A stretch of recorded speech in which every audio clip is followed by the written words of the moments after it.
Bevel from Greenville High School in South Carolina.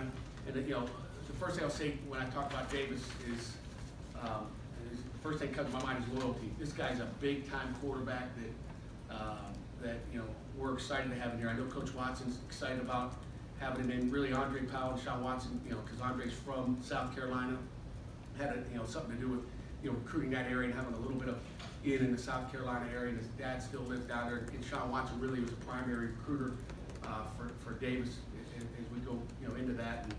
And obviously I get involved with everybody. But Davis is a tremendous student athlete. He's a big time quarterback, gunslinger, can sling it. Really smart kid. That we went down and watched him practice in the spring. He did not come to camp, but again, a guy that we had targeted, had up in the rain. We always joke on the phone about every time he came to a game. He was at the ACC championship game, but every game he came to, it rained. I promised him that it will never rain in Pittsburgh ever again, or any away game. But we had a rainy season, and we laughed about that. But Davis is a great quarterback, and we think is going to play a lot of football here at Pitt. We got two running backs, Daniel Carter. We went in saying we wanted two tailbacks. We wanted a big back and a smaller back. Just wanted that 1-2 punch. The big physical guy that we've had. You have an Olson and Darren Hall, and you have with Todd Sibley. We wanted to get another one of those, and we wanted to get a guy with a little bit more weight on. Daniel Carter is one of those big backs. He's explosive from St. Thomas Aquinas High School, down in Fort Lauderdale, Florida, but comes from a great school that it competes for championships every year. I think they played the championship this year and didn't get the win there. I think they played a great Lakeland football team and got beat, which is a great Lakeland football team. But they, Daniel Carter, we're excited to have him in, and I told him on the phone today, wish we were here for spring ball. The next guy, Vince Davis from Cardinal Gibbons High School, really led their football team to the first state championship. Again, another guy that's got a lot of wiggle. And one thing I'll say about Vince, he's the leader of his class. They have all these little group chats. I guess I don't have a group chat. I know Jerry, you have your group chat with your boys, but I don't have a group chat. These guys got their group chat, and again, Vince is kind of the leader, really, of that. I believe, at least it was in the beginning. But Vince, again, the guy rushed for 1,000 yards and again led his football team. Got two receivers. Both of them camped here at Pitt. First one, Will Gibson from Aliquippa High School. Again, we're fired up to have him. He came to camp. We weren't sure. We loved what he did in camp. We just kept looking and looking and looking. And the one thing really in the Western Pennsylvania, and I can say really the whole state of Pennsylvania is, my message out there is we go slow. I am not gonna offer guys early in this area and try to pull out on them. I just don't want to do it. And so we're always going to take our time in this area because too often it happens where people offer kids and then all of a sudden they back up and all of a sudden you never hear from them again. That's not going to happen here, or at least we sure hope it's not going to happen. Sometimes things happen, but we want to offer those guys and we want them. And Will's a guy that we continue to study. I took I believe a Friday night and watched them at home in the Pit, right? What's it called out there? The Pit. And went to the Pit and watched the game there, and I'll tell you what, I was there watching a couple of players, and that guy caught my eye. I was like, that guy right there is one of the best players on this field. Period. That was what sold me on Will. He's a football player, man. He runs, he tracks down the football, he'll go get it, and I think he's a big time wideout for us. The next guy, Jared Wayne, who might be a mid-year guy. We're still waiting. Might find out tonight. Might find out tomorrow. I'm in no hurry. We don't press guys for mid-year, but Davis Bevel will be here for spring ball, so you'll get to watch him in a spring game at Heinz Field this summer. And again, Jared Wayne from Clearwater Academy International down in Florida, down in the Tampa area there, the west coast of Florida, was a guy that came to camp and earned a scholarship. Okay, and obviously Will Gibson did as well, but came in and blew it away. I won't give you all his stats and what he ran, but he ran fast enough. He's a big, tall, athletic guy. And when I look at our class, he's one of the more mature guys, in this class. When you talk to this guy, it's like he's 28 years old already, and you're like, really? They hold you back. I know you got 13 grades in Canada, but This guy's a mature, and just a great student athlete, and we're excited to have Jared. And again, we may have him down here on campus here this January. At tight ends, Jason Collier from West Deptford High School, big joker. I think every time I see him, he gets bigger and bigger and bigger. Matter of fact, at last count, he was 292 pounds. Okay, so he's another big old tight end that is athletic. On my phone, I got some video. Found out on our home visit that he could long snap as well. He was fired. He about took Corey Sanders' head off with a long snap in the dark out in the backyard. He can fire the ball. He's a good football player. He can catch. Didn't have an opportunity to catch a whole lot of balls there at that high school, but he is a big athletic tight end, and we're excited to have him. I've had a player at that high school before that I had some success with, and it was good to get another guy out of West Deptford High School. Got two offensive linemen. Matt Gonsalves, East South Manor High School. Matt is a guy that's way out on Long Island. Came to camp, earned a scholarship, loved him. Obviously came on his official visit. Our players actually fell in love with him as well. Those old linemen are kind of jolly guys as we get around Christmas, and really the two linemen, you heard that the kids just love being around them, and that's something that's important, is the cohesion that our players have together. But Jason is Matt is a big offensive tackle, and a guy that Coach Forbes is going to get a chance to mold and develop. He plays with an attitude. He's tough. He's on the basketball team up there, and I've yet to be in his high school, and we'll get there in January. The next one is Liam Dick. Liam is a guy that we've been on since the summer. This guy, I think we may have been the first Power 5 offer he had, and then he continued to explode. We were kind of wondering whether we should even offer him so early. We should just let him hide away. But he played Clarkson Secondary School up there. He played for the North. What was it, Coach? Clarkson Football North. They really have two football teams. I mean, they have the Clarkson High School, and then the Football North is really a group that they kind of recruit. It's almost like a prep school that they got kind of a second floor of the high school up there, and really they have their own football team that works out of that high school. And I think they played one game in Canada, and the rest of the game they played down in the States. They played all over. If you looked at their schedule, they played everywhere. They played St. Edwards up in Cleveland. They played Erie Cathedral. They played St. X down in Cincinnati. I mean, they played some of the best schools. I think they played St. Francis down in Maryland. I mean, they travel all over and play some of the best. So he's got his feet wet, against some of the best players in high school. When you talk about players in all those places, from St. Francis to St. Ed's and St. X, I mean, he's played some of the best. So we're excited to have him. So that's kind of our offensive guys. Defensively, we're able to get 5 defensive linemen, 5 big power guys. First one, Collier Cansey from Miami Northwest High School. Just a guy that we had to hold on near the end there. People were coming in. Coach Partridge obviously did a great job of holding on to some of those South Florida guys, and he's just just another big athlete that I think is going to be a guy that can come in and help us when he gets here. Had over 200 tackles in his seasons there in Northwest, and just again a big athlete that can run, change direction, get after the quarterback, and again one of those guys that has that personality you want to coach every day. DeAndre Jules, Northwest High School in Maryland, and again a guy that came to an official visit in June, I guess, June 18th, and was a guy that was highly recruited, and after that visit, him and his mom Sabrina were kind of locked in and sold on who we were, and he committed on the spot that Sunday, as did a lot of them. When Davis Bevel, just so we're on the same page, was the first guy. He started the deal, so I'll never forget him. In fact, his dad's got a picture of the clock in my office. I'll forget, it was maybe 8:38 a.m. when the whole thing started on that Sunday morning, that June weekend.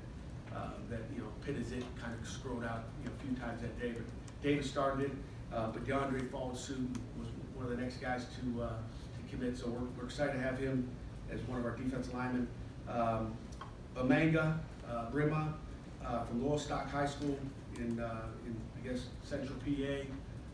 Went out there and saw Bam at his house last week, and just an incredible young man. Dad's a reverend at the church there in town.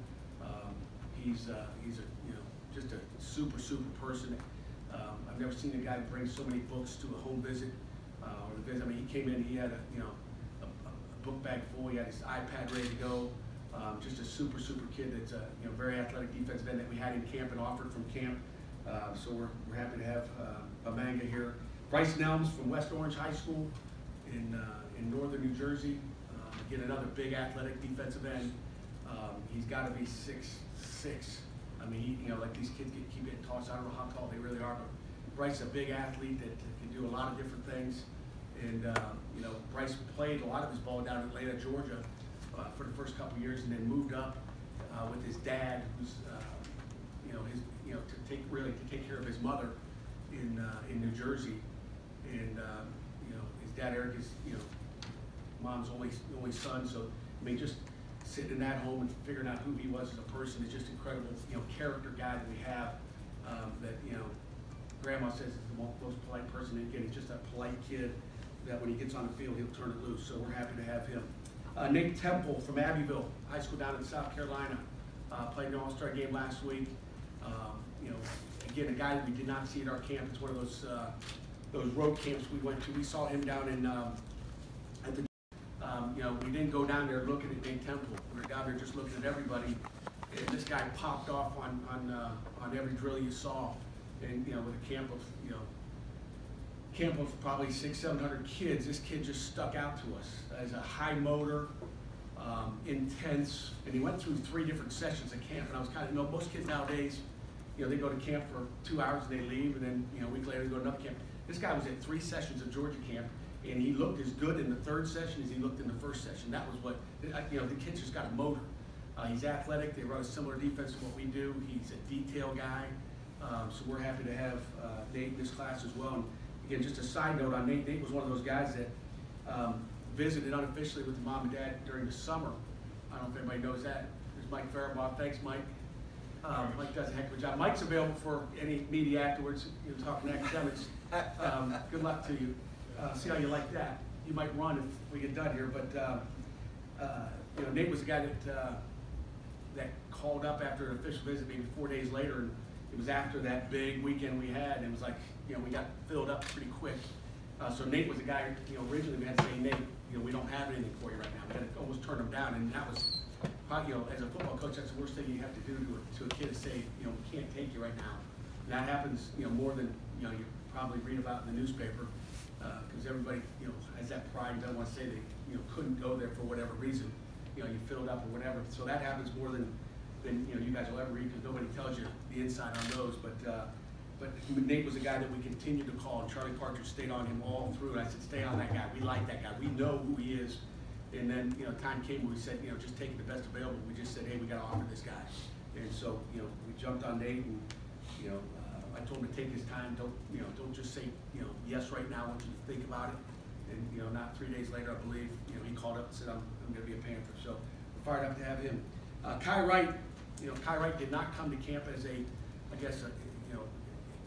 senior going into a senior year, but he had been to 2 previous camps. Kai's a big guy. He can do a lot of different things.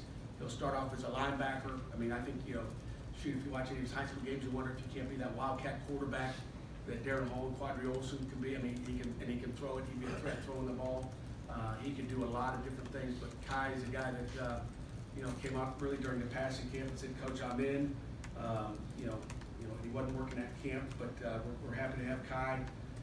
Brandon George from Berks Catholic High School.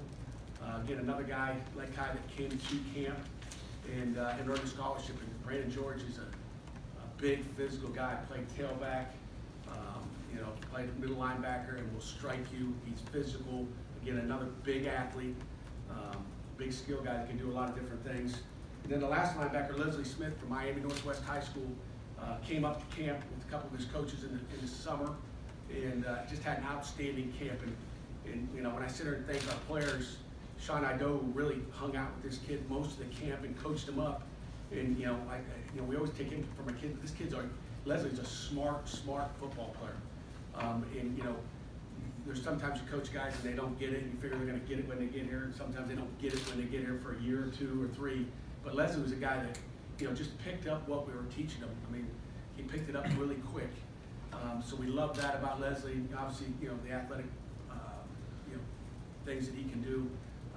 We loved him because of that. But you know, the intelligence is the thing that to me stands out to that guy. You know, after camp, you know, the linebackers, you know, especially Sean Ado was coming up saying, "Coach, we need this guy. This guy's awesome. This guy need Sean." You know, and our players get to understand what, you know, who's coachable, who's not coachable. So it's a great learning experience for them. So Leslie's, you know, a guy that you know, we're excited about. We got one safety in Brandon Hill from Kiva High School down in the Orlando area, and we're excited to have Brandon. Super athlete. I mean, he'd send me tape during the season, some of his highlights and some of his pick sixes. This guy can run, he can catch, he's a ball hawk, and he'll smack you as well. You know, he's a tremendous football player and a tremendous, you know, tremendous player in person. Just love this kid. He's always got a smile on his face, and you know, we can't wait to get him here as well. And then we got one corner that AJ Woods from Northwest High School, again, the same high school as DeAndre Jules, that came to camp, and it took us a little longer to offer AJ. You know, it may have been 2 or 3 weeks, and I probably screwed that up. I should have offered him immediately, but I believe he ran the fastest 40 time in camp. I'll just give it to you because, you know, and again, it may not be the fastest, but he ran a legit 4.4 on our turf indoors, and not many kids. 4.3, I'm getting corrected back. There was 4.3. Sorry, AJ, but AJ is a fast dude that can, you know, we know. I mean, it's legit speed, and you know, sometimes you look at Nike camps. You know, Graham always gets mad when I say I don't trust all those Nike camps. You know, Jerry DePaul can be their timing people. Jerry's timing with his thumb. But when we got our watch on that guy and he runs a 4.3 or 4.4, it's a fast time, especially on the turf in the summer. And you know, who knows if he ran at a camp prior to that. Some kids come in back to back, and again, we do a great job. The other thing, you know, I guess I got to thank Chad and the rest of our video guys. One of the things we do when they come to camp, and you know, I know Chris, you get to, you know, quite a few camps, is we get to video all these guys. So even if a guy runs a 4.7, we look and see, did he get a terrible start? Did he trip and fall? Did he run through the 40 yards? So, you know, the 40 time itself really doesn't matter as much as, you know, we watch the technique and how they run through that thing. So we film everything, and Chad and his crew, as well as our recruiting office, breaks that thing down. We can just watch, you know, a crisp peak video and see everything he's doing, and makes us efficient as far as what we do. So I think that's aided our staff in you know, offering the guys that we want to be a part of this program. But AJ, again, fast cover guy, didn't have many balls thrown at him this year because he was locked down. He's a guy that likes to press, and he was a guy that, like I said, you know, took me a couple weeks to offer him because I was kind of being, you know, waiting on somebody else, and you know, finally I just said, hey, this guy's too good of a football player, we're going. And you know, I appreciate him having patience and trusting in who we were. So that's our 18 football players, 2019 class. So I guess I'll open it up for questions. I probably talked too much already anyway.